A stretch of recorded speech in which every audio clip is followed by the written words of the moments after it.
All right, we're back. And in this segment, we're going to start off talking about late selection filter models. So, if early selection filter models assumed that there was no pre-processing and that our attention gets pulled by the stimulus, late selection filter models assume that we focus our attention after recognition is complete. So here we are looking at this, what is hopefully an ambiguous picture for you. Hopefully it's not super obvious what this is and you're sort of studying it and trying to figure out what it is. Once I give you a little context and see, oh, it's a person standing on ice and these are holes in the ice, it gives you more context and you can figure out pretty quickly.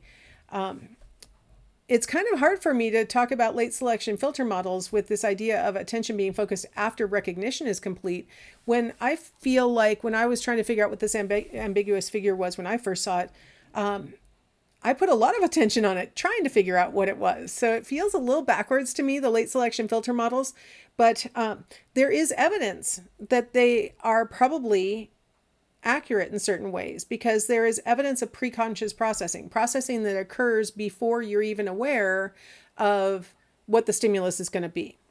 Now, there's that word semantic again. In preconscious processing tests, the evidence for preconscious processing comes from these tests where we provide some semantic priming, some kind of related information, and we see that people actually do better with that kind of preconscious, or you might be more familiar with like unconscious or unaware priming. So just to set you up, the idea is we're going to be presenting pairs of words to the subjects. And their job is to decide whether the second word is a real word. So here we have doctor and nurse, and the subject is supposed to say that nurse is in fact a real word. In this one, we've got king and then queem, and they're supposed to recognize that queem is misspelled and it's not a real word, and they're supposed to make that decision. In this one, we have unrelated words, salt and tree, and they're supposed to make that judgment about tree. All right, so what they have found in these tests is that people are faster when the words are related. So they are faster at recognizing that nurse is a word and that queen is not a word than they are at recognizing that tree is a word. So that kind of gives the impression that the first word is providing a semantic prime, a related prime that helps the person to maybe get into the right part of their neural network or something to be able to recognize that second one faster. Now, I made that go way too fast. Even when the first word is backward masked, so that you can't continue to look at the word doctor or continue to look at the word king, or in the case that I made disappear, the word salt. Backward masking is when something is occluded, it's covered so that it's no longer available for the participant to rely on. And even when it's backward masked, the respondents are faster when the two words are related than when they are unrelated words. At first, people thought, well, they'll be faster at real words than non-words and things like that. But it turned out the most important factor was whether they were related to each other or not. That first word seems to work as a prime. Now, in my little demonstration here, I put the pairs up together. In the actual design, the word doctor will be on the screen first and then the word nurse, and you're supposed to, as quickly as you can, acknowledge whether nurse is a word or not. And so that's the design where the second word doesn't appear immediately, and you're supposed to respond as quickly as you can after it appears. So the fact that we do a little bit of pre-processing, preconscious processing, it does support at least some aspects of the late selection filter model. It doesn't necessarily explain everything about attention, but it explains at least that part. All right. So now the capacity model of attention refers to the idea that every task requires some amount of capacity or effort. Every task requires some effort. Even something small like listening to hear whether the buzzer on the dryer has gone off, or the buzzer on the oven, or the ding on the microwave, like just tracking that sound takes a little bit of effort. Now, obviously, it'll pull your attention when it goes off, but if you're completely engrossed in a movie, you're not going to hear the the ding of the dryer, right? I mean, if your attention is completely focused on something, you're not going to hear it. So that means that if you're really wanting to hear it go off, you have to devote a little bit of attention, even to something as simple as that. And then all the way up to something as complicated as trying to figure out what that ambiguous picture on the previous slide was. It's the white background. What are these circles? What am I seeing? Every task requires some degree of effort. When you apply effort to one task, it is by definition, no matter what model you might want to follow, that means by definition you're going to have less capacity left over for other tasks, right? You have a limited capacity system. And so if you're using part of that capacity for one, attention-based task, you're going to have less available for other ones.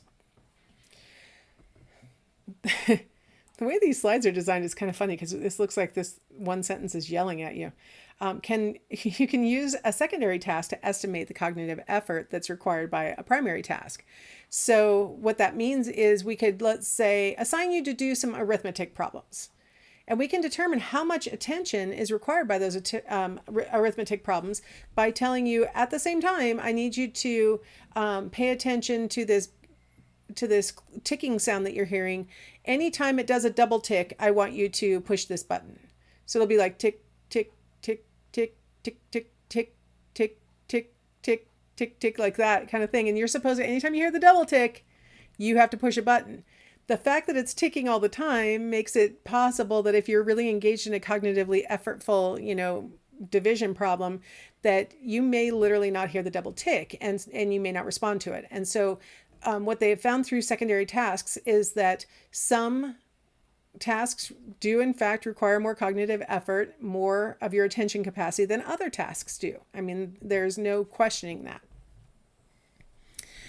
Some tasks benefit from what's called automatic processing. If everything could be automatically processed, how much simpler our lives would be. I don't know. You'd be processing too much information, I think. Because the nice thing about automatic processes is that they require very little effort. These are the kinds of things that don't take much capacity.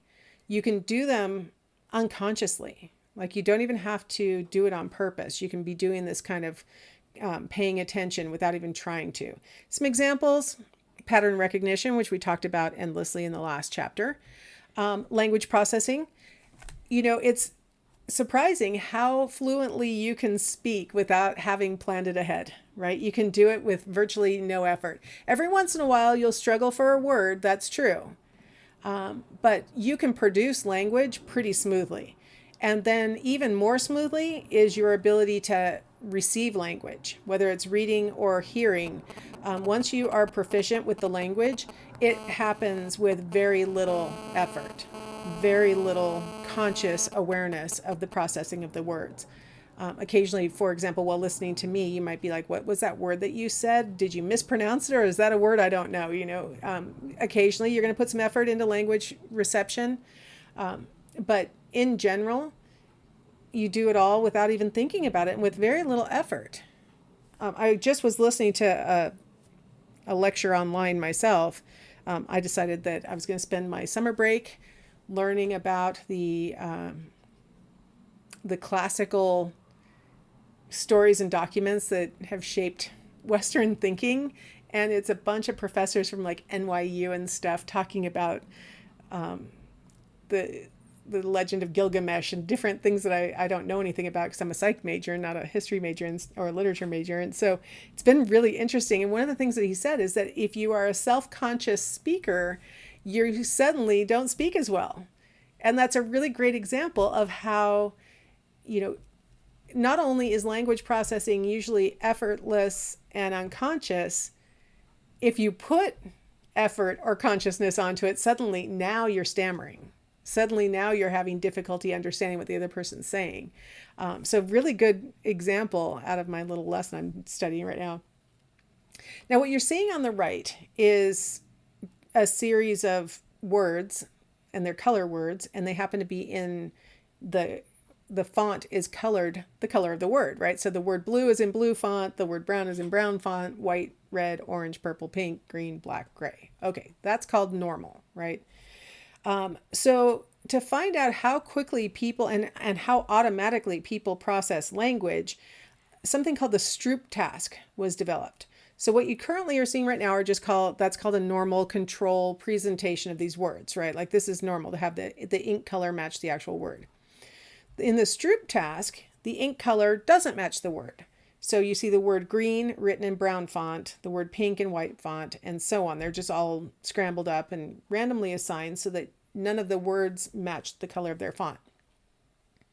So in the Stroop task, backwards the wrong way, there we are. So in the Stroop task, first thing you do is establish the baseline reading speed of the participant. And so you just have them say, you tell them, name the color of the ink, and they say blue, brown, white, red, orange, purple, pink, green, black, gray. And you time that.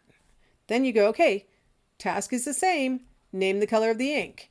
Well, because now the colors of the word don't match the color of the ink, they tend to slow down. Their brain is thinking green, and they have to sort of shut down that impulse to say green and say brown.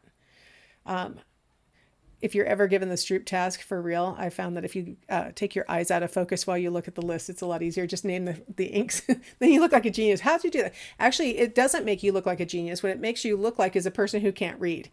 Because people who can't read, or people who can't read this language, do the Stroop task, what you're looking at here, they do the Stroop task at the same rate that they do the control task. So it gives the impression you can't read if you do the Stroop task too fast. It's actually a bad thing if you do the Stroop task too fast.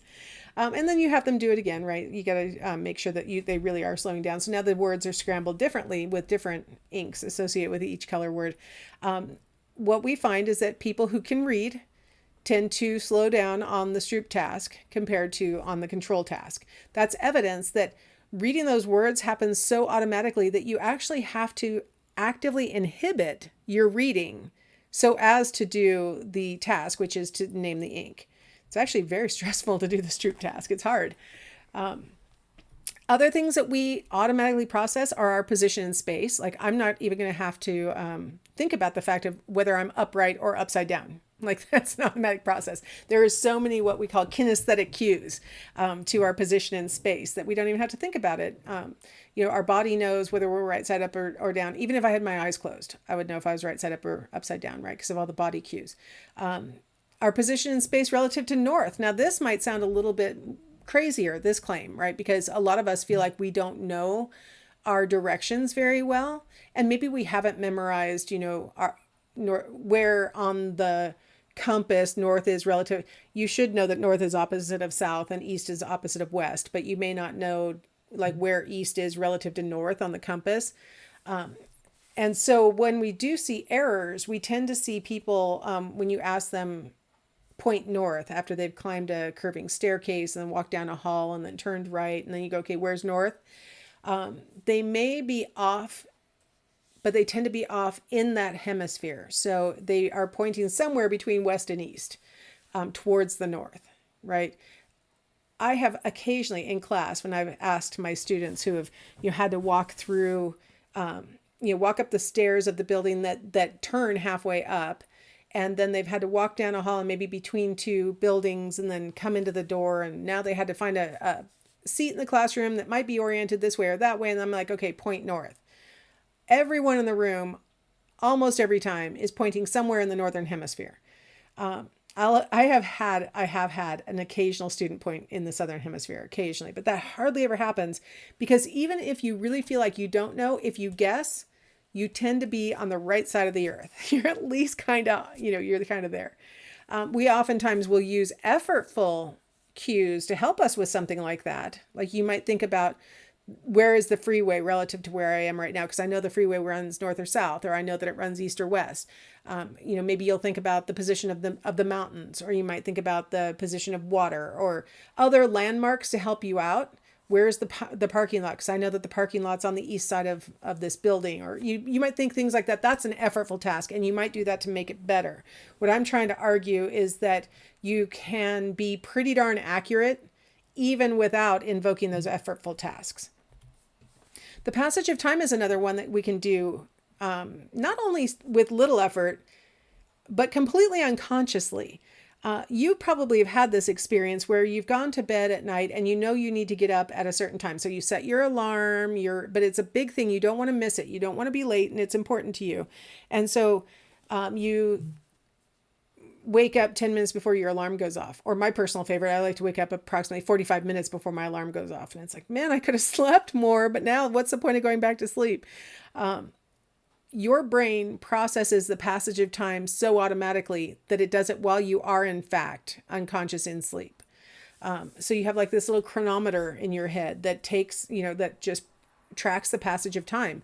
While people are awake and in a room with no light cues, no windows or anything like that, no clocks, nothing like that, their watches are taken away from them, their cell phones are taken away from them, and they're just in this room. And they're supposed to estimate how much time has passed. People tend to be accurate within about 5 minutes of either side of correct. So they're either typically 5 minutes early or 5 minutes late or somewhere in that range. So people process time really automatically and pretty accurately. So these are this automatic processing is usually due to characteristics of the stimulus. Whatever you're processing at the moment will sort of pull your attention and cause you to process it. And another way that you can invoke automatic processing on purpose is to overlearn a task. So if you have really practiced your piano recital piece over and over and over again, you can do it basically unconsciously so that even though you're nervous because people are watching you and whatever, you can still perform it correctly. That's an automatic process. So overlearning, repeatedly processing that information, it becomes automatic. So let's go ahead and take a break here and we'll come back and talk about, so that's great. It sounded awesome to be automatic, but let's talk about some of the things that can go wrong when we have converted an attention process into an automatic process.